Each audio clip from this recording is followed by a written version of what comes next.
여러분들이 지금 하고 싶은 습관을 어떤 것이든 제가 알려드린 이 방법에 한번 적용을 해보세요. 영어 공부하기, 달리기, 책 읽기 어떤 것이든 좋아요. 습관을 방해하는 가장 유혹적이고 자극적인 방해꾼은 신호를 설계를 할 때 지극히 방식만을 사용을 했어요. 그게 바로 아까 어떻게 무너지지 않고 반복하고 있는지에 대한 팁을 좀 소개해드리려고 해요.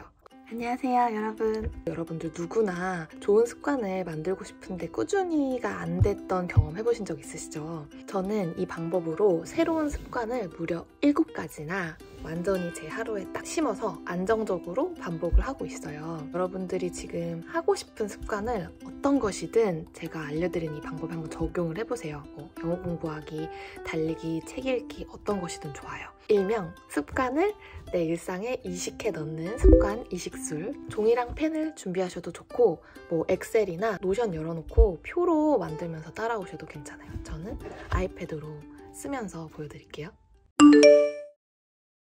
일단 제가 산후 회복이라는 큰 목표를 달성하기 위해서 매일매일 하고 싶었던 습관은 7가지였어요. 이 습관들이 왜 산후 회복에 꼭 필요한지는 이전 영상을 참고를 해주시고요. 물 마시기, 그리고 회복 스트레칭, 영양제 먹기, 좌욕하기, 체중 체크, 그리고 손 핫팩하기, 그 다음에 아이크림 바르기. 여러분들이 하고 싶은 습관을 여기다 이제 쭉 쓰시면 되겠죠? 그런데 이렇게 쭉 살펴봤을 때 물 마시기 같은 경우는 너무 모호해요. 물은 수시로 자주 마시기도 하고 물 마시기라는 게 어떤 특정 장소에서만 일어나는 행동이 아니기 때문에 이 물 마시기를 할 수 있는 특정 장소에서 하는 하나의 행동으로 조금 더 구체적으로 정의를 해볼게요. 그러면 저는 물통에 물 채우기로 이거를 좀 변경을 해볼게요. 이렇게 만들고 싶은 습관을 다 리스트업 했으면 이 습관들을 하루 일과를 놓고 봤을 때 어디에 끼워 넣으면 가장 좋을지 생각해보고 그 시간 흐름대로 재배열을 해보겠습니다. 일단 체중 체크는 아침에 일어나자마자 아침 일찍 하는 게 좋으니까 1번 습관으로 둘게요. 그 다음에 물통을 채우겠습니다. 그리고 공복에 물도 있으니까 영양제를 먹으면 좋겠죠? 그래서 바로 영양제를 먹어보겠습니다. 영양제 먹고 아침 시간에 여유 있을 때 회복 스트레칭을 하는 게 좋을 것 같아요. 저녁 시간대에 할 습관들 중에서 제일 먼저 해야 될 거는 좌욕하기일 것 같아요. 좌욕을 하고 나와서 아이크림 바르고, 손 핫팩은 침대에 누워서 자기 전에 하고 자는 거니까 제일 마지막에. 이렇게 순서를 정해봤어요. 그럼 이 순서대로 다시 재배열을 좀 하겠습니다.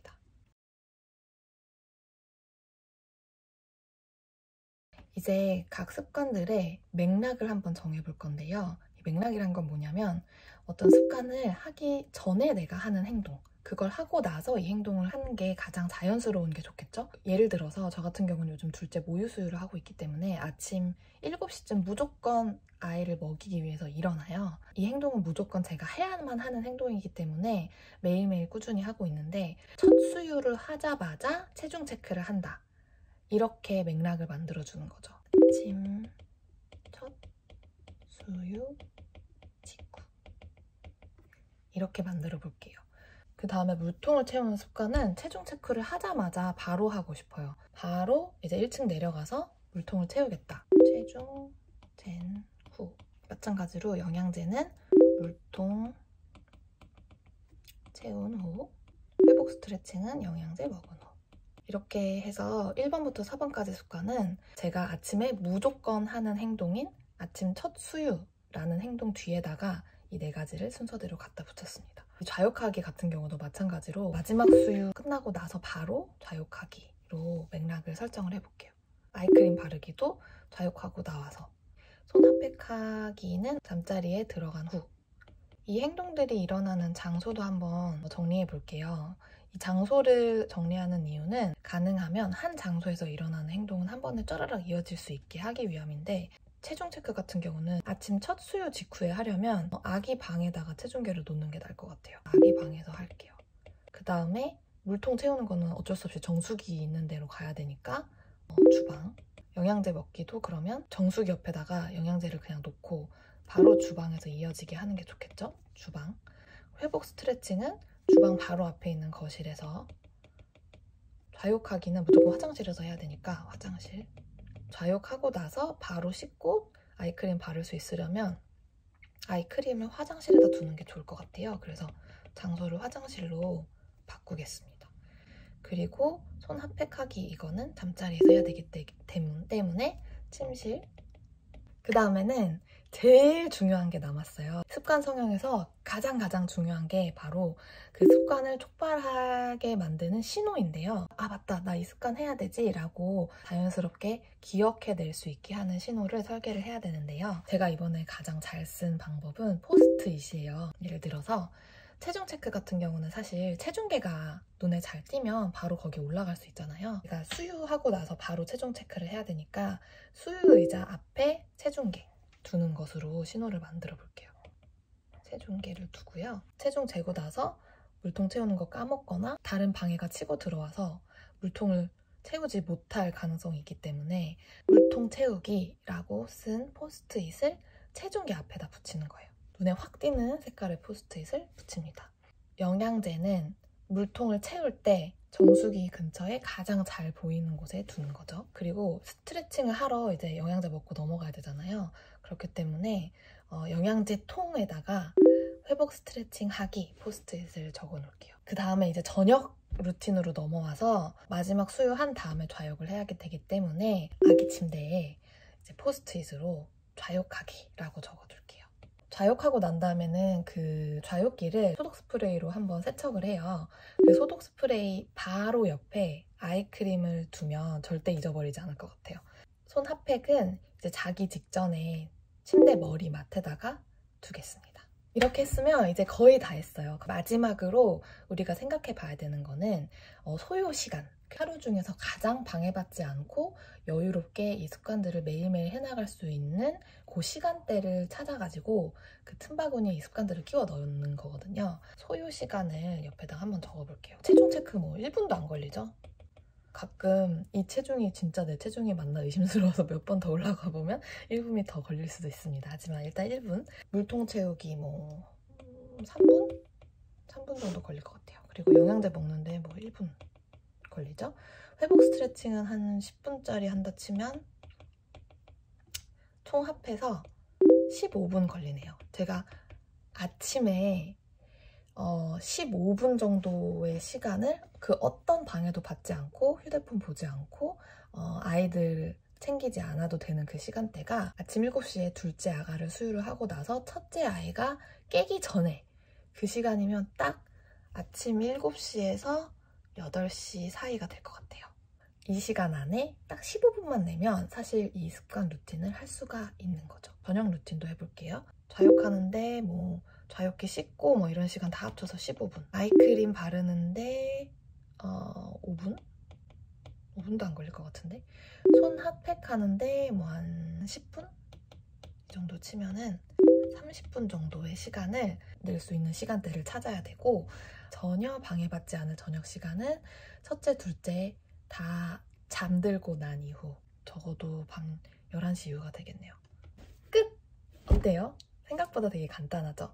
이 방법을 제가 고안하는 이유가 뭐였냐면 저도 원래 처음에는 휴대폰 알람을 써보기도 했고 휴대폰에 루틴 만드는 앱 같은 것도 많이 써보고 메모장도 써보고 이렇게 체크리스트를 만들어서 체크를 하는 방법도 해보고 이랬는데 이런 방법들이 다 처음에는 되게 괜찮아요. 의지가 되게 높은 첫 일주일 동안은 그 모든 방법들이 굉장히 잘 먹혔는데 일주일이 지나면 항상 해이해지더라고요. 습관을 체크하러 들어갔는데 업무 카톡이 와 있다거나 이러면 이제 3첩보로 빠져서 그날 루틴을 완전히 못하게 되는 거죠. 심지어 15분, 30분만 시간을 내면 되는 건데도 뭔가 휴대폰 안에는 그것보다 당장 더 중요한 것 같아 보이는 것들이 너무너무 많아서 이 습관을 하는 하루 중에 이 짧은 시간 동안만이라도 휴대폰 아예 멀리 하자 이렇게 생각을 바꾸고 신호를 설계를 할 때 지극히 아날로그적인 방식만을 사용을 했어요. 그게 바로 아까 포스트잇 아니면 행동을 하는데 필요한 물건을 눈에 보이는 데다가 잘 두는 것 이렇게 두 가지 방법을 한 거고 이 습관 이식술이 잘 먹히려면 반드시 지켜져야 되는 것이 3가지가 있는데 첫 번째는 아까 맥락을 만들 때요. 원래 내가 매일매일 하는 어떤 행동 위에다가 꼬리물기처럼 새로운 습관을 쌓았잖아요. 그 원래 하는 행동이 굉장히 단단하고 뿌리 있고 안 할 수가 없는 행동이어야 돼요. 그래서 저는 둘째 수유를 무조건 해야 되니까 아침 첫 수유 직후 그리고 마지막 수유 직후라는 기존의 습관 맥락을 활용했는데요. 이게 만약에 아침 양치질 후라고 해볼게요. 어떤 날은 양치질을 하기도 하지만 어떤 날 양치질 안 하기도 해. 그러면 양치질 한 후라는 맥락은 별로 적합하지 않은 거죠. 체중 체크라는 습관을 내가 쌓아 올려야 된다면 그냥 침대 박차고 나오자마자 체중 체크를 할 수 있도록 체중기를 발 디디는 곳에다가 둔다든지 내가 절대 피해갈 수 없는 맥락을 설정을 하시는 게 첫 번째로 가장 중요합니다. 두 번째는 소요 시간을 한번 계산을 해보고 절대 방해받지 않을 시간대를 설정을 했잖아요. 이 시간대도 너무 넉넉하게 잡지는 않는 게 좋아요. 저는 15분이면 끝날 거기 때문에 7시 30분 되기 전에 해야 된다라는 듀를 가지고 있어야지 나 8시까지 시간 넉넉하니까 이거 좀 나중에 해야지 이런 마음을 가지고 있으면 요 1, 2, 3, 4번이 쭉 하나의 맥락으로 이어져야 되는데 중간에 뭔가 딴짓을 하게 되면 다시 습관 루틴으로 돌아오기가 좀 힘들거든요. 예를 들어서 영양제 먹고 나서 바로 회복 스트레칭 하면은 15분밖에 안 걸리는데 중간에 평소에 보고 싶었던 책이 있으니까 이거를 좀 보겠다 이러면은 좀 곤란한 거죠. 무조건 습관 루틴 다 하고 다 한 다음에 그 다음에 하고 싶은 일을 하시면 됩니다. 마지막 세 번째는요. 반드시 휴대폰은 충전해두고 보지 않는다. 휴대폰 그냥 충전시켜 놓고 멀리 두세요. 보지 마세요. 왜냐면 습관을 방해하는 가장 유혹적이고 자극적인 방해꾼은 휴대폰이에요. 내가 만들고 싶은 새로운 습관이 완전히 굳어지기 전까지는 휴대폰은 이 시간에 멀리 하시는 게 좋습니다. 어떠셨어요? 오늘 이렇게 해서 간단히 해볼 수 있는 습관 성형 방법을 소개를 해드렸는데요. 되게 작은 습관인 것 같지만 매일 반복이 되다 보면 습관이 쌓여서 내 하루가 되고 하루가 내 삶이 되잖아요. 여러분들이 만드는 좋은 습관들이 단단하게 여러분들의 일상을 지지를 하면서 좋은 삶으로 나아가셨으면 좋겠습니다. 오늘도 응원하면서 다음번에 더 좋은 영상